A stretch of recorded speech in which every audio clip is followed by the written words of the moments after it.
오늘 우리가 읽은 이 본말씀은 이제 예수님께서 회당장 야이로의 죽은 딸을 살려주시는 모습을 우리에게 증거해주고 있습니다. 오늘 또 성령께서 역사하셔서 본문을 통해 말씀하시는 하나님의 뜻을 온전히 깨닫고 확신하며 또 그 은혜와 영광으로 충만케 하시기를 소원합니다. 오늘 우리는 오늘 본문 말씀을 읽었지만 우리는 지난 시간에 회당장 야이로가 예수님께 나와 죽은 딸이 아니라 죽어가고 있는 딸, 곧 살아있었던 그 딸을 살려달라고 부탁하는 모습을 살펴본 바가 있습니다. 그래서 우리가 읽지 않았지만 22절로 23절을 보게 되면 이렇게 말씀하고 있는데요. 회당장 중에 하나인 야이로라 하는 이가 와서 예수를 보고 발 앞에 엎드려 간곡히 구하여 이르되 내 어린 딸이 죽게 되었사오니 오셔서 그 위에 손을 얹으사 그로 구원을 받아 살게 하소서라고 부탁하고 있습니다. 죽은 딸이 아니라 지금 죽어가고 있는 딸, 다른 말로 표현하면 아직 살아있고 숨을 쉬고 있는 그 딸을 위해서 지금 예수님께 나와 살려달라고 부탁하고 있는 모습이 우리가 지난 시간에 살펴본 내용이었습니다. 그때 말씀드린 것처럼 지금 이 회당장 야이로는 예수님께 믿음으로 나왔다는 사실을 우리가 알게 되는데요. 바로 자신의 병든 딸을 예수님께서 고쳐주실 것이라는 믿음을 가지고 나왔다는 것을 알 수 있습니다. 단순히 어려움이 찾아왔고 그리고 그 문제를 해결할 수 없었기 때문에 온 것이 아니라, 물론 그렇기 때문에 온 것도 있지만, 그러나 그 문제를 해결할 수 있는 분은 예수님밖에 없다는 확신을 가지고 믿음으로 나왔다는 것을 우리가 알 수 있습니다. 왜냐하면 회당장에게 이런 믿음이 없었다고 한다면 사실은 예수님께 나올 수도 없고 나와도 의미가 없습니다. 만약 회당장 야이로가 이런 믿음이 없이 예수님께 나왔다 그러면 사실은 무모하고 어리석은 행동을 했다라고 말할 것입니다. 왜냐하면 믿지도 않는데, 치료할 것이라고 어떻게 마음에 기대도 안 하는데 그분께 나와서 이렇게 도와달라고 요청한다는 것은 가장 미련하고 어리석은 행동일 것이라고 생각할 것입니다. 즉 한마디로 말해서 예수님을 믿는 믿음, 물론 그 믿음이 우리가 아는 것처럼 구원받을 만한 믿음은 아니었다 할지라도 예수님께서 병든 자를 고쳐주신다는 소문을 들었고 그리고 자신의 병든 딸도 고쳐주실 것이라는 믿음을 가지고 예수님께 나왔다는 사실은 우리가 알 수 있습니다. 그런데 이제 오늘 본문을 보게 되면 이와 같은 믿음을 가지고 나온 회당장이 이제 그 믿음이 크게 흔들리고 있고 무너지고 있으며 더 이상 그 믿음이 필요 없게 된 모습이 있다는 것을 보게 되는데요. 바로 오늘 본문 35절에서 말하는 것처럼 이제 그 딸이 죽었기 때문입니다. 즉 사실 회당장이 가지고 있었던 그 믿음은 우리가 아는 것처럼 딸이 살아있을 때 가지고 있었던 믿음이었고, 그리고 그 살아있는 딸을 예수님께서 고쳐주셔서 온전히 회복시켜 주실 것이라는 믿음이었는데요. 이제 딸이 죽어버렸기 때문에 그 믿음은 더 이상 필요가 없게 되었고 의미가 없게 되었다는 것을 알 수 있습니다.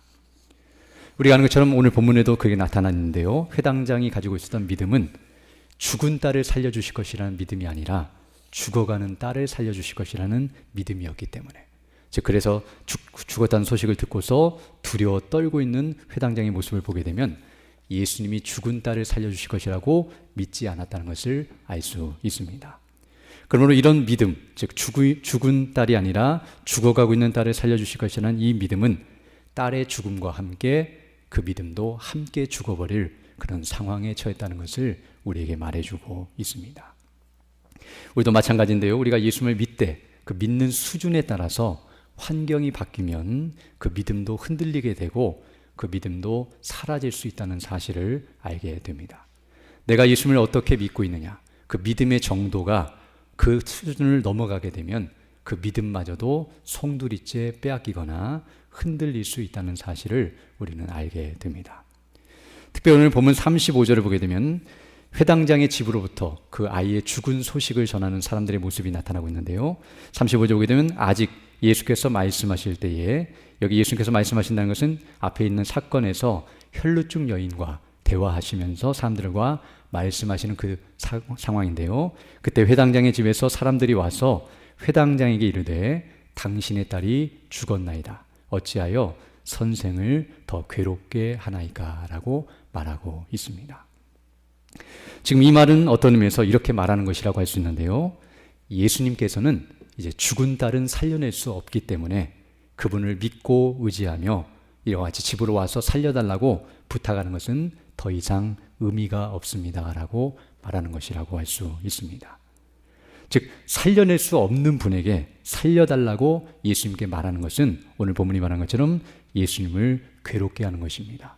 그러므로 더 이상 예수님을 괴롭히지 말고 예수님을 힘들게 하지 말고 이제 중단해야 합니다라고 말해주고 있음을 알게 됩니다. 이것을 통해 우리는 이들의 믿음, 즉 이 사람들이나 회당장까지 포함하여 이들의 믿음이 어떤 믿음을 갖고 있다는 것을 알게 되는데요. 바로 예수님은 병든 자는 고쳐줄 수 있지만, 즉 살아있을 때는 치료해 줄 수 있지만 죽은 자는 살려낼 수 없는 분, 다른 말로 표현하면 죽기 전까지는 무엇인가를 할 수 있는 분이지만 죽은 다음에는 아무것도 할 수 없는 분이라고 믿고 있다는 사실을 알 수 있습니다.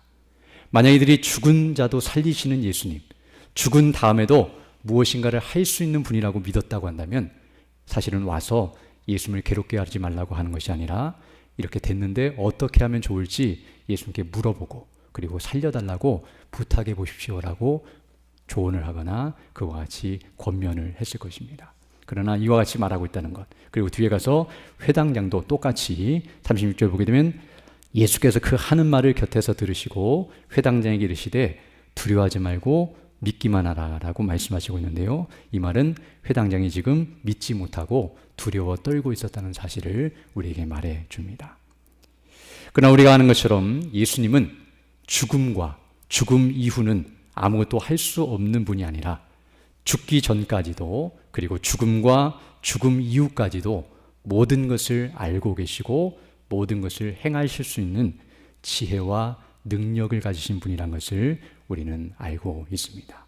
아니 성경이 그것을 계속 증거하고 있습니다. 오늘 본문의 사건도 바로 그 사실을 우리에게 가르쳐 줍니다. 바로 오늘 본문 뒷부분을 보게 되면 이제 예수님께서 회당장의 집에 가서 그 죽은 딸을 살려내시는, 곧 죽은 자를 살리시는 이런 능력을 베푸시고 계시는 모습이 나타나고 있는데요. 바로 이것을 통해서 예수님께서는 예수님 당신 자신이 어떤 분이시며 또 어떠한 일을 행하실 수 있는 분인지를 분명하게 증거하시는 모습이라는 것을 알게 되며 바로 오늘 본문의 사건은 예수님이 누구신가를 알려주는 계시적인 사건이라는 것을 알 수 있습니다. 우리가 아는 것처럼 오늘 본문의 이 사건은 사실 예수님께서 의도적으로 행하신 일이라는 것을 알게 됩니다.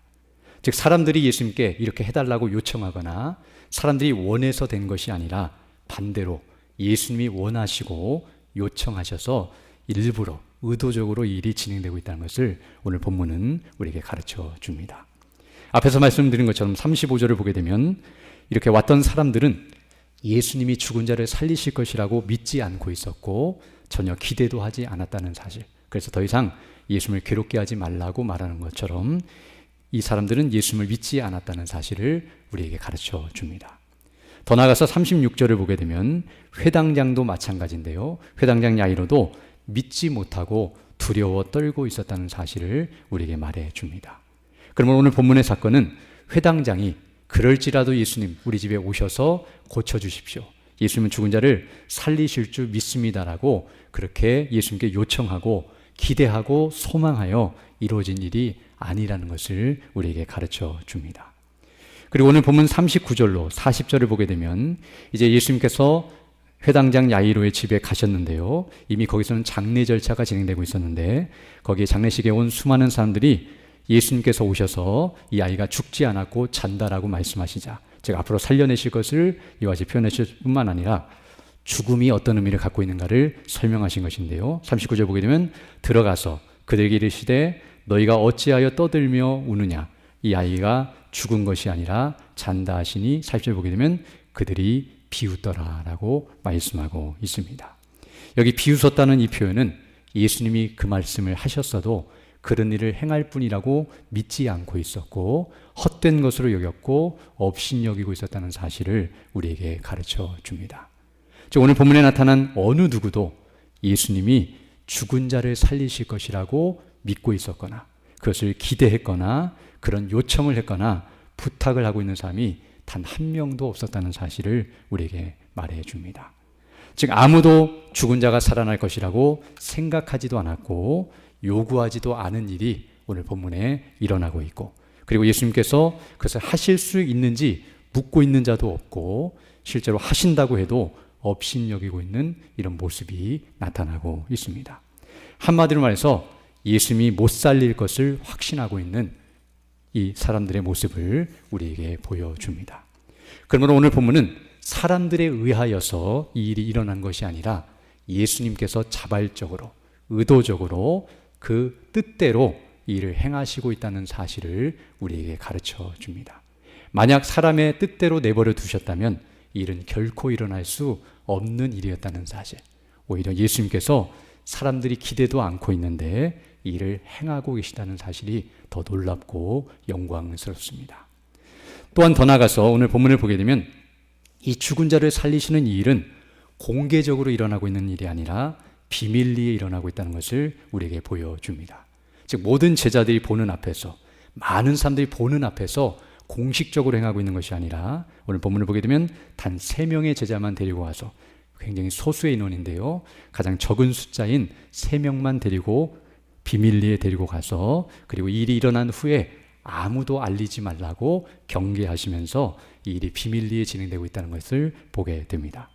그래서 37절 보게 되면 베드로와 야고보의 형제 요한 외에는 아무도 따라옴을 허락지 아니하셨다라고 말씀하고 있는데요, 이 3명을 데리고 간 것은 어떤 의미에서 최소한의 증인인데요, 두세 명이 증인의 역할을 감당하는 것처럼 이 사건을 보고 증거할 수 있는 최소한의 증인만 데리고 와서 이 일을 보여주고 있다는 것을 우리에게 알려주고 있으며, 그리고 오늘 본문 보게 되면 수많은 사람들이 울고 그리고 떠들고 있었지만 이 사람들이 다 내쫓고 오직 부모와 그리고 그 자기와 함께한 제자들만 데리고 이 아이를 살리시고 있는 모습이 나오고 있습니다. 그래서 40절 보게 되면 그들이 비웃더라. 예수께서 그들을 다 내보내신 후에 아이의 부모와 또 자기와 함께한 자들을 데리시고 아이 있는 곳에 들어가셨다라고 말씀해주고 있습니다. 그리고 이 일을 행하신 후에 43절을 보게 되면 이제 예수께서 이 일을 아무도 알지 못하게 하라고 그들을 많이 경계하시고 그리고 이 아이에게 먹을 것을 주라라고 말씀하고 있습니다. 즉 다른 사람이 알지 못하도록 비밀리에 하고 있고 또 알리지 못하도록 경계를 하고 있다는 것은 어떤 의미에서는 이런 일을 안 하셔도 되고 또 안 하시는 것이 더 나아 보이지만, 왜냐하면 비밀리에 하고 있기 때문에 그런데요, 그런데 이 일을 그러함에도 불구하고 행하시고 있다는 것은 특별한 목적과 의도를 가지고 행하시고 있다는 사실을 우리에게 가르쳐 줍니다. 즉 뒤에 가서 말씀드리겠지만 이렇게 사람들에게 알리지 않은 이유는 그들이 이 사건을 보고 이것의 참된 의미를 깨닫지 못하고 오해하여 잘못된 대로 나아갈 수 있기 때문에 그 위험성을 방지하고자 하는 목적이었으며, 그리고 이것을 바르게 이해하고 바르게 증거하도록 증인들을 세우고 있다는 사실을 우리에게 가르쳐 줍니다. 또한 더 나아가서 특별히 오늘 본문의 이 사건은 앞에 있었던 혈루증 여인의 사건과 연결되어 있다고 말씀드릴 수 있는데요, 어떤 의미에서는 혈루증 여인이 고침받은 사건 때문에 시간이 지체가 되어서 이 야이로의 딸이 죽게 되었다고 말할 수 있습니다. 앞에서 말한 것처럼 이 사건이 지금 병행이 되고 있는데요, 지금 처음에 야이로가 와서 자기 딸이 죽어가고 있으니 빨리 와서 고쳐달라고 부탁하고 있는데 혈루증 여인이 그 중간에 예수님의 옷을 만짐으로 고침을 받게 되었고, 그리고 이 그 사건 때문에 시간이 지체되자 이제 드디어 아이가 죽어 집에서부터 이와 같이 왔다는 사실을 우리에게 말해주고 있습니다. 그러나 우리가 알아야 할 것은 이 아이가 죽은 것은 혈루증 여인의 잘못이 아니라 우리가 아는 것처럼 예수님께서 의도적으로 그리하신 것이라는 것을 알게 됩니다. 왜냐하면 우리가 이미 앞선 시간에 살펴본 것처럼 혈루증 여인은 손으로 옷을 만지고 조용히 그냥 가려고 했었는데 예수님이 멈춰서서 그 여인을 불러내었고, 그리고 이렇게 일부러 시간이 지체되도록 이끄셨기 때문입니다.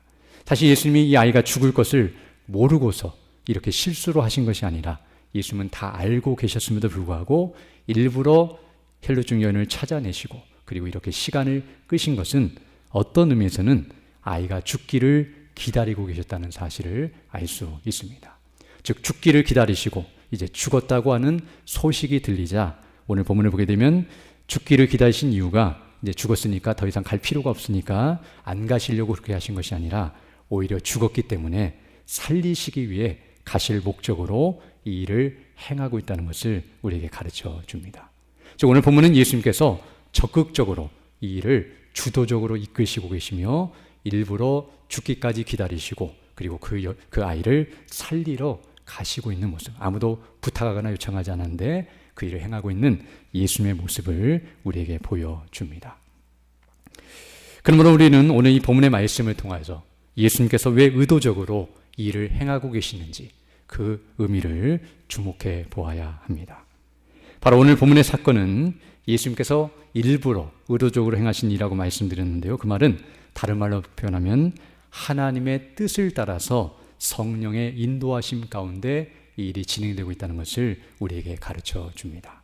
그리고 이것을 통해서 바로 죽음과 생명의 의미를 우리에게 가르쳐 주고 계시다고 말할 수 있습니다. 즉 예수님께서는 이 아이가 죽게 하심으로 말미암아 사람들로 하여금 죽음을 직면하게 하시고 그리고 이 아이를 살려내심으로 말미암아 생명이 무엇인가를 그들에게 가르쳐 주고 있는 모습이라는 것을 알게 됩니다.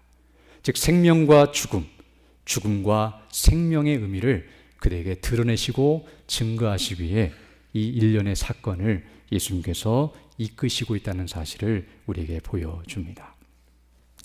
특별히 오늘 본문에서 먼저 첫 번째로 죽음이라고 하는 부분을 우리가 보게 되는데요. 바로 오늘 본문은 죽음 앞에서 아무것도 할 수 없는 인생의 비참한 모습을 철저하게 깨닫게 됩니다. 정말 죽음이라고 하는 것은 엄청난 것인데요. 오늘 본문을 보게 되면 죽음 앞에서 인간이 가진 지혜나 능력 그리고 그 모든 수고와 노력과 소망이 다 힘을 잃고 아무짝에도 쓸모없게 된다는 사실을 우리에게 가르쳐 줍니다. 즉 이 회당장 야이로의 딸이 죽기 전까지는 회당장이 가지고 있었던 지혜나 능력이나 그의 부귀나 권세나 그가 노력했던 모든 것들이 의미가 있고 또 나름대로 영향력을 미치는 것처럼 보였지만 딸이 죽어버리면 이제 그 모든 것들이 다 물거품이 되고 예수님마저도 와도 소용이 없다고 말할 정도로 모든 것이 다 의미 없는 대로 나아갈 수밖에 없음을 우리에게 보여줍니다. 즉 어떤 의미에서 죽음이라고 하는 것은 모든 것의 종착역이라고 말할 수 있는데요. 더 이상 앞으로 나아가지 않고 멈출 수밖에 없는 곳이라고 말할 수 있습니다. 사람이 많은 것들을 가지고 모든 것을 하려고 할지라도 죽음 앞에 서면 다 멈추게 되고 아무것도 할 수 없는 무능력한 상태가 된다는 것을 오늘 본문은 우리에게 철저하게 가르쳐 줍니다. 회당장 야이로뿐만 아니라 모든 사람이 다 동원된다 할지라도 죽음 앞에서 아무것도 할 수 없다는 사실이 오늘 본문에 그대로 소개되고 있습니다. 사람들이 와서 예수님을 더 이상 괴롭히지 말라고 하는 것은 예수님을 위해서 하는 말이 아니라 아무리 노력해도 할 수 없다는 것을 알고 포기하고 있는 모습이라는 것을 알게 되며 그리고 해당장이 이 모든 것들을 들으면서도 두려워 떨고 있다는 것은 아무것도 할 수 없는 자신의 무능력함과 무지함과 비참함을 깨닫고 느끼는 고통이라는 것을 알게 되며 그리고 사람들이 울고 있는 이 모습은 그리고 장례식장에서 울고 있는 모습은 그들이 할 수 있는 것은 이것밖에 없다는 사실, 즉 울어도 살리지 못하고 그저 슬픔만을 표현하는 것이 인생이 할 수 있는 전부라는 것을 우리에게 가르쳐 줍니다. 즉 죽음 앞에서 인생은 포기해버리고 두려워 떨며 우는 것밖에는 할 것이 없는 정말 아무짝에도 쓸모없는 것이 인생의 모습이라는 것을 우리에게 가르쳐 줍니다. 사실 오늘 본문에서 이들이 예수님께 보인 반응, 즉 이들은 예수님을 엄청나게 무시하고 업신여기고 있었는데요. 즉 예수님도 죽음을 어찌할 수 없는 분이라고 여기고 있는 이 모습은 물론 예수님에 대해서 잘못된 마음을 갖고 있는 것도 있겠지만은 다른 표현으로 한다면 죽음의 세력이 얼마나 강력한지를 우리에게 보여줍니다. 즉 사람들이 죽음에 굴복해버려서 죽음은 절대로 이길 수 없다는 생각을 갖고 있었기 때문에 즉 죽음을 이길 수 있는 가능성이 전혀 없다라고 사람들이 다 생각하고 있었기 때문에 예수님마저도 그런 일을 할 수 없다라고 생각하며 이와 같이 반응을 보이고 있었다는 것을 알게 됩니다. 우리가 아는 것처럼 이들도 예수님은 훌륭하고 뛰어난 분이라고 여기고 있었습니다. 어떤 의미에서는 사람들 중에서 예수님은 가장 지혜롭고 사람 중에서 가장 능력 있고 가장 선하고 가장 아름다운 분이라고 말할 수 있을 것입니다. 그러나 이들의 마음속에는 예수님은 여전히 사람의 수준에 있으십니다. 즉 이들은 예수님은 사람 중에서는 뛰어나지만 그러나 여전히 사람이신 예수님, 즉 예수님의 인성에만 주목하고 있고 그런 사람이신 예수님만 바라보고 있었기 때문에 예수님도 사람이시기 때문에 죽음은 이길 수 없다라고 결론을 내린 것임을 알 수 있습니다. 즉 이들이 예수님께 대하여 이런 반응과 또 이런 결론을 내렸다는 것은 한마디로 말하면 모든 사람이 다 죽음이라고 하는 것은 사람이 결코 이길 수 없는 영역이라는 것을 인정하고 있다는 것을 보여줍니다. 만약 사람 중에 뛰어난 사람이 죽음을 이길 수 있다고 여겼거나 가능성이 있다고 여겼다면 어쩌면 예수님께 부탁하거나 무엇인가를 여쭤봤어야 마땅한데요. 예수님도 사람이라고 생각하고 사람 수준에서는 절대 일어날 수 없는 일이라고 확신하면서 이와 같이 행하고 있었다는 사실을 우리에게 보여줍니다. 그러므로 어떤 의미에서 오늘 본문의 말씀은 이 아이의 죽음을 통하여 바로 죽음의 현실과 실상과 비참이 어떠한지를 우리에게 철저히 깨닫게 합니다. 이들뿐만 아니라 우리도 마찬가지인데요. 오늘 본문을 보게 되면 12살 된 이 회당장 야이로의 딸이 죽었다는 것은 나이가 어려도 젊어도 그리고 어떤 상태에 있어도 죽음을 피할 수 없고 그리고 회당장과 같은 권세와 능력을 가진 자라 할지라도 죽음을 이겨내거나 죽은 딸을 살릴 수 없다는 사실을 우리에게 보여주며 어떤 인생도 죽음 앞에서 아무짝에도 쓸모없는 인생이라는 것을 분명하게 가르쳐 줍니다. 그러나 이와 함께 오늘 본문 말씀은 바로 이런 죽음만을 말하고 있는 것이 아니라 생명에 대해서 말씀해 주고 있는데요. 바로 이와 같이 예수님께서는 이 죽은 아이를 살려주시는 모습을 통하여 바로 예수님께서는 죽음을 이기시고 생명을 주시는 분이시라는 사실을 우리 모두에게 가르쳐 주고 계십니다. 오늘 본문 41절을 보게 되면 예수님께서 이렇게 행하고 계시는데요. 그 아이의 손을 잡고 이르시되라고 말씀하고 있습니다. 지금 예수님이 방 안에 들어가서 죽어있는 그 아이, 다른 말로 보면은 시신인데요. 그 시신의 손을 잡고 계십니다. 이 시신의 손을 잡는 것은 어떤 의미에서는 무익하고 무의미한 의미인데 왜냐하면 당시 시체를 만지는 것은 부정한 행위이기 때문에 예수님께서 이런 일을 행하신 것은 스스로 부정해지는 것과 같은 것이기 때문입니다.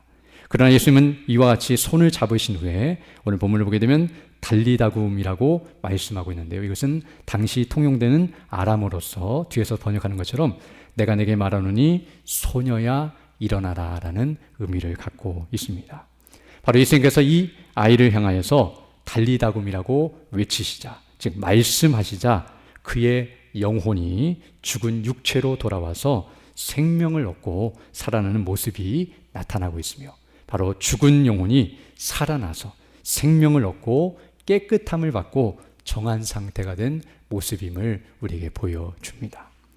그리고 이 아이가 살아나자 오늘 본문 42절을 보게 되면 이제 걸어 다니고 있는 모습이 나오는데요. 소녀가 곧 일어나서 걸으니 나이가 12살이라 사람들이 곧 크게 놀랐다라고 말씀하고 있는데요. 이렇게 걸어 다니는 모습과 그리고 43절 보게 되면 이에 소녀에게 먹을 것을 주라라고 예수께서 말씀하시는 모습이 나오는데요. 이것을 통해서 어떤 의미에서 이 소녀가 살아났대 생명의 기력이 완전히 회복되었다는 사실을 우리에게 말해줍니다. 즉 눈만 뜨고 그저 식물인간처럼 누워있는 것이 아니라 일어서서 정상인과 같이 걸어 다닐 정도로 이 아이가 죽었지만 온전히 살아나서 생명활동을 하고 있다는 것을 우리에게 보여주며 그리고 여기 소녀에게 먹을 것을 주라고 하는 이 표현은 먹을 양식을 먹어야 하는 육체를 가지고 살아난 즉 영이나 환상이 아니라 실제로 육체를 가지고 그 육체가 살아났다는 사실을 우리에게 보여줍니다.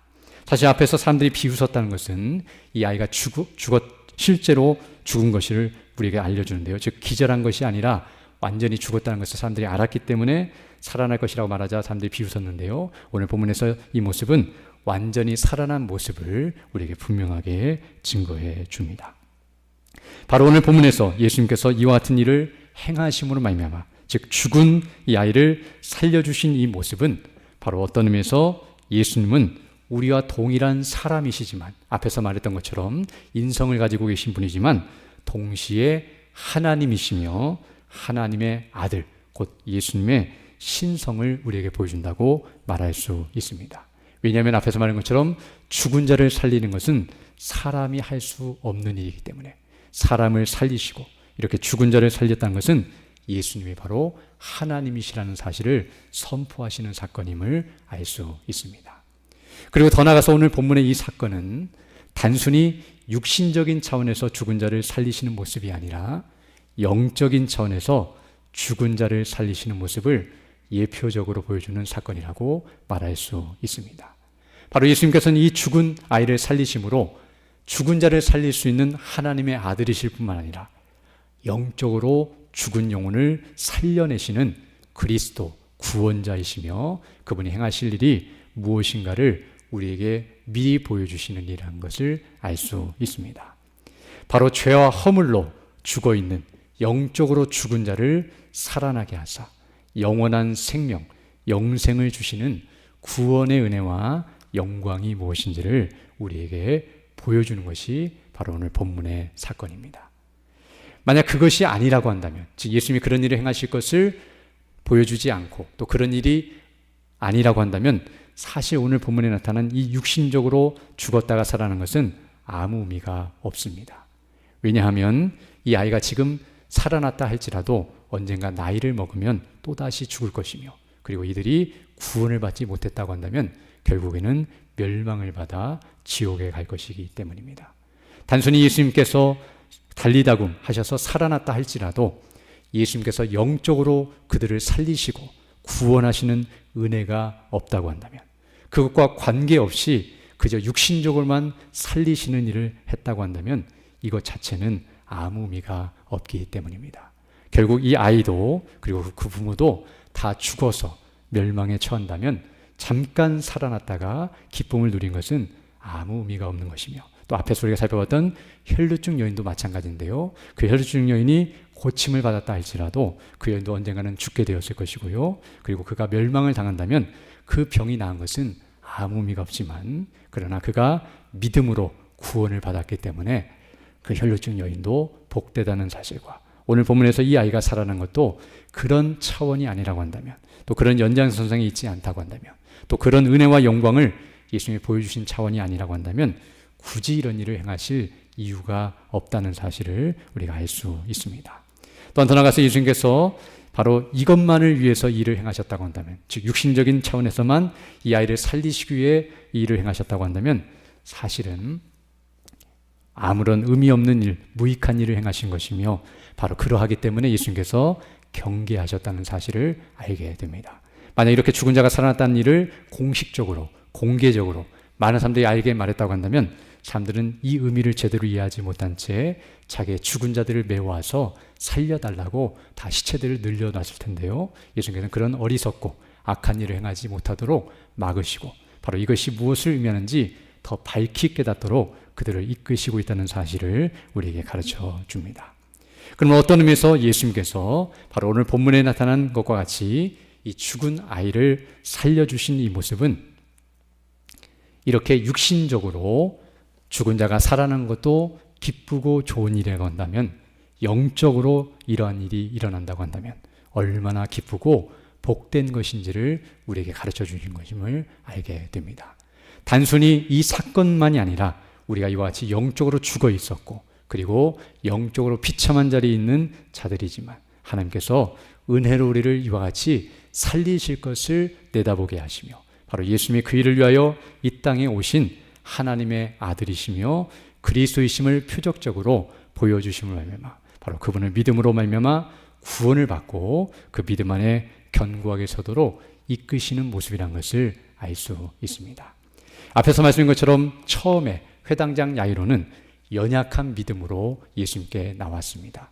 즉 예수님은 죽은 아이를 살리는 것이 아니라 죽어가는 아이, 병을 고쳐줄 수 있는 분이라고 믿고 그런 믿음으로 예수님께 나왔지만 예수님께서는 오늘 일련의 이 과정을 통하여 예수님은 죽음을 이기시고 죽은 자도 살려내시며 바로 하나님의 아들이시요 참 사람이시며 그리고 그리스도로서 이와 같은 일을 행하실 분이심을 그에게 계시적으로 또 표적적으로 보여주심으로 그의 눈을 열어 예수님이 누구신가를 더 온전히 알게 하시고 바르게 믿게 하시고 궁극적으로는 구원을 받고 그 은혜 안에서 살아가도록 이끄시고 있는 모습이라는 것을 알게 되며 바로 우리에게도 이와 같은 은혜를 베푸시기를 원하시는 주님의 모습임을 우리가 깨닫게 됩니다.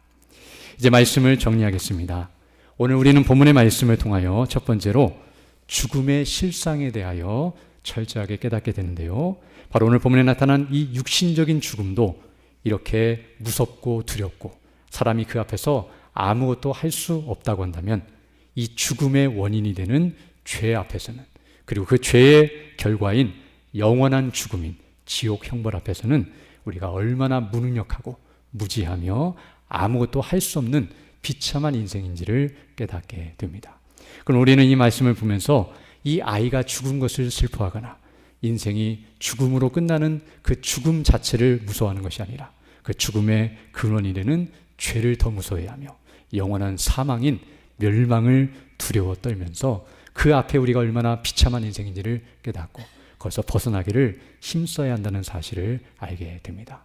어찌 보면 이 회당장 야이로가 자기의 죽어가는 딸을 살려달라고 왔지만 궁극적으로는 우리 모두가 죽은 우리의 영혼을 살려달라고 예수님께 가야 하며 죽어가는 영혼들을 바라보면서 불쌍히 여기며 그들을 살려달라고 예수님께 애원하고 부탁하며 믿음으로 나아가야 한다는 사실을 깨닫게 됩니다.